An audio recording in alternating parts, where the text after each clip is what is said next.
അവർ എന്നെ കുറിച്ച് ചോദിച്ചോ? ഇതാണ് അടുത്ത സെന്റൻസ്. അവർ എന്നെ കുറിച്ച് ചോദിച്ചോ? ഡിഡ് they ask എന്ന് പറയുന്ന വേർബാണ്. Did they ask about me?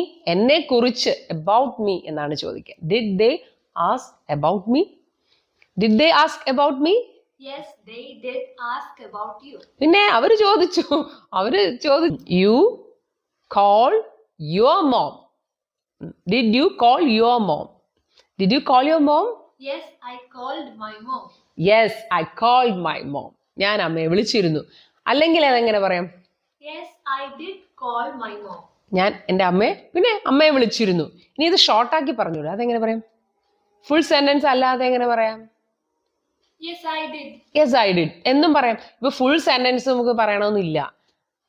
നമ്മുടെ കൂട്ടുകാർ അല്ലെങ്കിൽ വളരെ ഫോർമൽ അല്ലാത്ത സിറ്റുവേഷൻസിൽ yes, I did എന്ന് പറഞ്ഞാലും മതി. Yes, I did.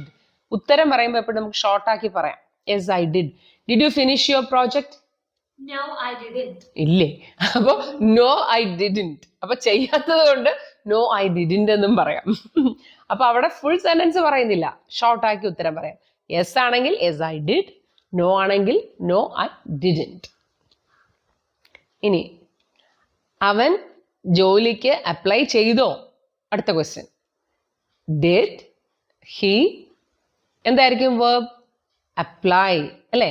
ഡിഡ് വരുമ്പോ അപ്ലൈ എന്നല്ലേ പറയുള്ളൂ. ഡിഡ് ഹി അപ്ലൈ ജോലിക്ക് for the job? Okay, did he apply for the job? Did he apply for the job? Yes, he applied for the job. Okay, very good. Did he apply for the job? Yes, he applied for the job. ഇനി ഞാൻ നിങ്ങളോട് ഒരു ചോദ്യം ചോദിക്കട്ടെ, അതിന്റെ ഉത്തരം നിങ്ങൾ comment ബോക്സിൽ type ചെയ്തിടണം. What did you do yesterday? നിങ്ങൾ ഇന്നലെ എന്ത് ചെയ്തു?